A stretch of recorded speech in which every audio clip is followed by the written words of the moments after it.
The throne is too small. It's a tiny throne. Join the team. We got to figure this out. Hey guys, welcome to the McGuire Review. Hey team, welcome to the McGuire Review. And this is just how this is going to be today, because until I can get some counter height seating, this is what we're working with. So, all right, because this is a counter height table, I do not have any counter height seating right now. We'll figure that out. All right. For the game of the day, this is going to be a brand new one from the op that we recently got, and it is Tim Burton's The Nightmare Before Christmas. So if you are a big fan of Tim Burton, or you are a fan of The Nightmare Before Christmas, which I think a lot of people are, this game may be very interesting to you. It's a 6+, 3 to 5 players, so you do need at least 3 on this one. It's not a 2-player, 3 to 5 players. I actually wish it supported a little bit more. We'll look at the rules here, and then 15+. That's what's nice about this particular type of game, is you can get games in really, really fast with this one. So I kind of categorize this as not just a family game, but also, quote-unquote a party-type game, because you can get 5 people around the table, and it is kind of a fast and furious kind of game. Now, the IP is great, obviously, so if you're a fan, you're probably going to want to pick this up. The cost is fairly low. These smaller kind of boxed games like this, the cost is a little bit lower. You do have a very small rule book that is here. You'll see it is just a couple pages long. There is some information that's on the back. It does give the components, the setup, the objective of the game, and there are a number of different ways. So you've got a primary way to play, and then you have variations. So one of the variations is called Master Toy Maker, and there's another variation called Making Christmas Toys. So there are 3 different ways to play this game, which is nice as well. And I don't really know which way is the best. I think the core way of playing the game is a lot of fun, and I think kind of introduce people. These other ways of playing the game definitely amp up, if you can say, the complexity. There's not really a lot of complexity here at all, and we'll see that here in a second. But that's one of the things that makes this the 15-minute plus game. It makes it fun. It makes it fast. You are going to get 3 boards. One of these is going to be much thinner, more of a standard size or thickness on the chit, which is the little presents that you will be awarded, and you need a certain number of those to basically win the game. Okay, and you'll gain those round to rounds. That's what this is. Then you will get 2 giant, thick pieces of cardboard, and you can see how thick that is. These are massive, thick chits, which is nice, and those are the core components in the game. So you do have your little presents here, so we'll dump those out. All right, you do have all the other chits, and these are essentially all the toys that you're going to have in the game. And I like the fact they made them nice and thick. I think that was actually smart, because you are essentially either grabbing these or throwing them on another person's player board around the table. So them being thick like this makes that throw and that grab, I think, a lot better than just being super light and them just flying through the air, especially if you're playing with kids. You do get a set of dice, and the dice are really nice.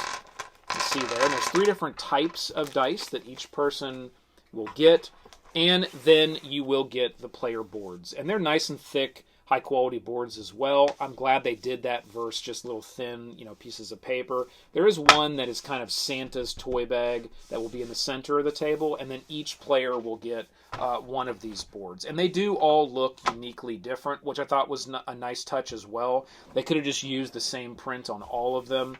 And there is a little thing here called Wish List that's at the bottom with a specific type of toy.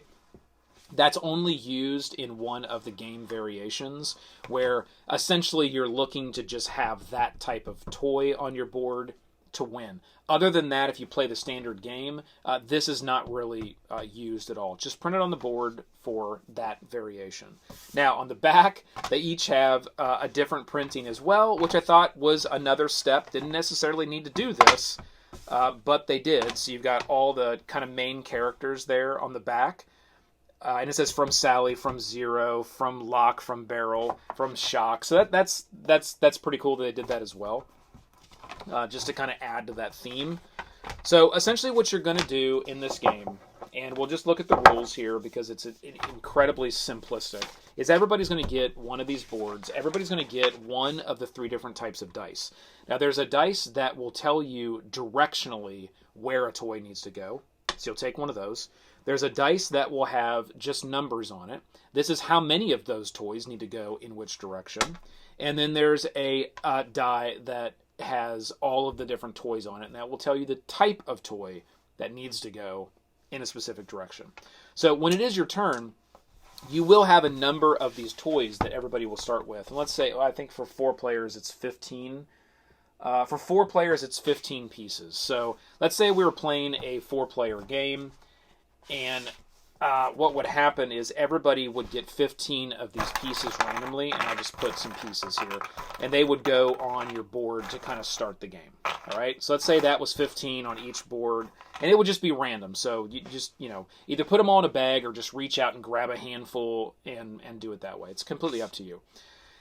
What makes this game fun and kind of somewhat chaotic is when you play, everybody is playing simultaneously, and it really is a race to get your toy board in the state that you want to get it in. And for the core game, it's you get all of your toys off of your board.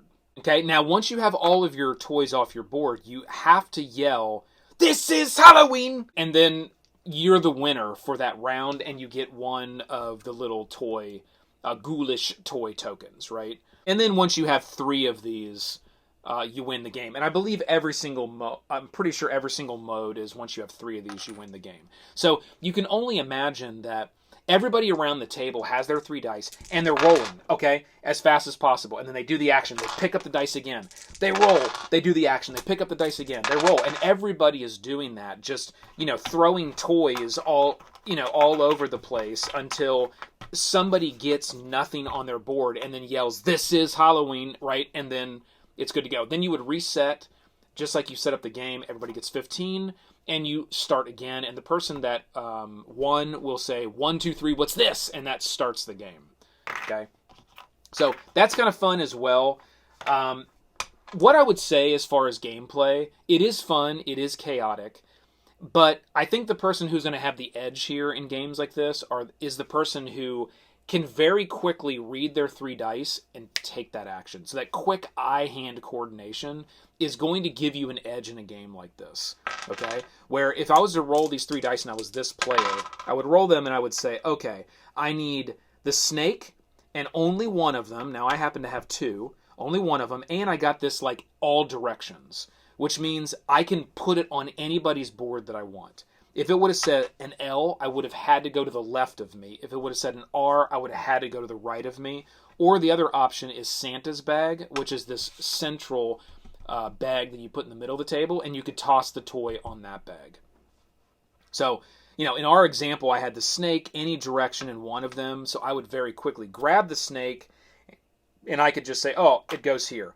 I would immediately grab my dice and start to roll again. Oh, now I got a duck, 2 of them to the left. Oh, I got 2 ducks, perfect. I'll go to the left. And let's say I was sitting like here, so I'd go to the left and I would dump both those ducks on this person's toy. And I'd grab and I'd roll again, right? Oh, I got the pumpkin in the center, 2 of them. Well, I don't have any of those, so I'd grab my dice and I'd roll again. And this is where, once you get down to those final couple toys, you're like this anxiety of like, roll, come on, give me what I need, so I can get them off my workbench here. But at the same time, other people are rolling and throwing more toys onto your workbench. So that can be a little chaotic for some folks. There are going to be people that are just not going to like this game because of the style of gameplay. It's completely random based on the die roll. You think you're about ready to win, and 3 people dump toys on your workbench, and you're right back to rolling these as fast as you can. There is a little bit of that stress and anxiety getting down to the end, trying to roll what you actually need to get it off of your workbench. So it is a very fast, very chaotic 15 minutes of gameplay to get yourself to be the winner. But what I will say is that it's extremely satisfying when you hit that win and you get one of those ghoulish tokens, because you have just been rolling feverishly for 5, 6, 7 minutes, maybe all the way to 15 minutes, right? That's the core way of playing the game and winning. The other two variations have to do with actually getting toys onto your workbench versus off of your workbench. And that's all I'll say about the other variations. That really is the primarily the difference, is it's getting the toy, either the toy that you specifically want or toys onto your workbench versus getting them off. Now, I will say with those variations, it does still have about the same level of kind of chaotic, fast gameplay, but there's a little bit more because you're looking for specific types of things, so there's that extra action of trying to look at someone's board, determine if it has what you have, and then taking it off their board and putting it on your board. So there's going to be a little bit more I think, movement and thought of like deciding, do they have what I need, and putting it on your board, versus that really quick, just like, oh, there's a duck, off, right? So what would we say finally about this game? I think this game is going to be for the person that's looking for a fun family game with kids. Kids will love a game like this, right? Like, kids love this kind of stuff. I think it's for somebody who's looking for a fast, chaotic type party game. This is not a beer and pretzels, because you're not snacking and drinking while you're playing. You are all in watching these dice and feverishly rolling them over and over and over again to get either things on or off your toy workbench.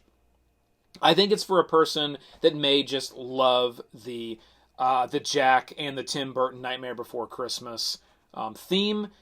I do believe this is the only game that's been... I don't know of any other board games that have been made with this theme, so I think it's for that person.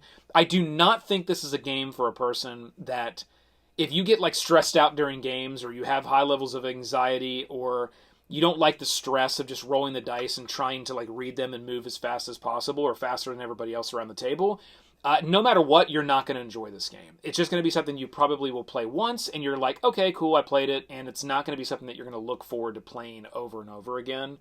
This is something, I think, for me, that will come out around that fall time every year. I definitely have a set of games I like to play over the fall and winter season, kind of thematically theme those board games. When you get a lot of board games, it's kind of fun to only play them during certain periods of the year, and then you kind of look forward to that. This is definitely going to be one that we will play at least once or twice, a few games in that fall time frame, because it's something that we enjoy as a family. So, again, Tim Burton's Nightmare Before Christmas, the brand new game from the OP. If you see it, check it out.